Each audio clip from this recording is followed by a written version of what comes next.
सुमन, सुमन, अरे कहाँ हो? रमेश घर में घुसते हुए सुमन को पुकारने लगता है।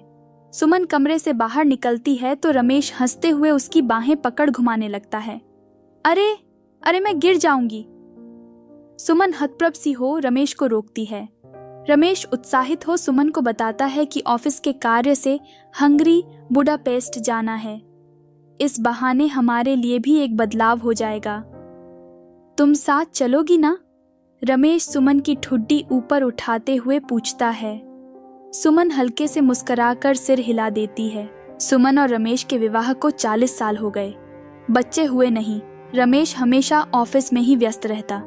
सुमन उम्र के आधे पड़ाव को पार करते करते एक खालीपन से भर गई थी। ऐसे में अलमारी में रखी एक चिट्ठी उसके खालीपन का कोई एक कोना भर जाती थी। कॉलेज के समय यह चिट्ठी आहान ने उसे दी थी, जिसमें उसने अपनी मोहब्बत का इजहार बहुत खूबसूरती से किया था। सुमन इस चिट्ठी को लेकर आहान पर बहुत गुस्सा हुई। उस समय उसका विवाह रमेश से तय हो चुका था। उसके बाद आहान को कभी कॉलेज में नहीं देखा गया। सुमन ने वह चिट्ठी ना जाने क्यों अपने पास रख ली थी। सुमन ने आहान की चिट्ठी वाली बात रमेश को कभी नहीं बताई। वह राज बस इन 40 सालों में सुमन के एक खाली कोने को भरता रहा। सुमन और रमेश बुडापेस्ट आ गए। बहुत सुंदर जगह थी। रमेश के पास तो यहाँ भी सुमन के लिए वक्त नहीं था। वह अकेले ही घूमने निकल जाती। सुमन एक आर्ट गैलरी में खड़ी तस्वीरें देख रही थी। तभी उसे पीछे से अपना नाम सुनाई देता है।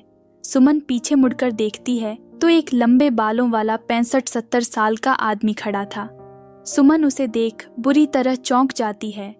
यह तो वही कॉलेज वाला आहान है। यह यहाँ बुडापेस्ट में। वह कुछ पूछे उससे पहले ही आहान उसे बताने लगता है कि वह कॉलेज छोड़ बुडापेस्ट अपने अंकल के पास आ गया था। कुछ सालों बाद यहीं की सिटीजनशिप मिल गई। उसका एक कॉफी बार भी है। तुम कैसी हो सुमन? उम्र ने तुम्हारी सुंदरता पर जरा भी प्रभाव नहीं डाला। यहाँ रमेश के साथ आई हो। सुमन को कुछ सूझ नहीं रहा था। आहान को इतने सालों बाद देख उसे लगा मानो चिट्ठी का वह राज उसके सामने आ खड़ा हुआ हो। क्या मेरे साथ मेरे कॉफी बार में कॉफी पीने चलोगी? कहते हुए आहान इंडियन एयरलाइंस महाराजा का पोज बनाकर खड़ा हो जाता है।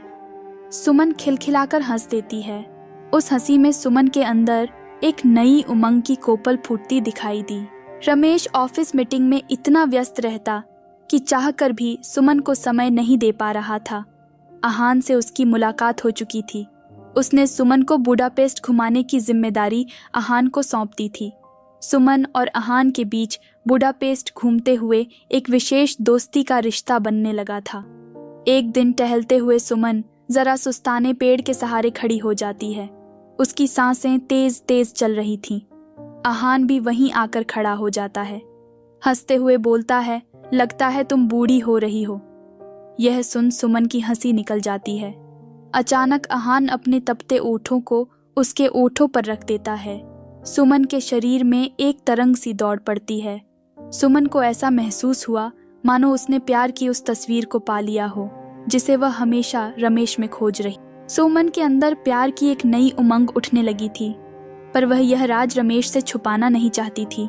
वह रमेश को चिट्ठी और आज जो कुछ आहान और उसके बीच हुआ सब बता देती है। रमेश सुनकर बहुत आहत होता है। कभी सोचा ही नहीं था कि उम्र के इस पड़ाव पर आकर कुछ ऐसा भी होगा। रमेश सुमन से कहता है, छोड़ो जो हुआ सो हुआ, अब हम इंडिया वापस चलते हैं। सुमन कुछ देर सोचकर फिर रमेश से कहती है, वह इंडिया वापस नहीं जाएगी। वैसे भी अब तुम्हारे साथ मैं वह स्वाभाविक जीवन आगे नहीं जी पाऊंगी। हमेशा एक अपराध बोध लगेगा। मैं यहीं रहकर खुद अपना आगे का रास्ता तय करूंगी। रमेश खामोश अपने जीवन की इस बदलती तस्वीर को देख हैरान था। 15 साल बीत गए। सुमन और आहान लाठी लेकर चलते हैं, पर अपने प्यार की उमंग को आज भी वैसा ही बनाए रखा है, बिना किसी बंधन के। तो कैसी लगी यह कहानी? अपनी राय जरूर दे। मिलते हैं एक और नई मजेदार कहानी में। धन्यवाद।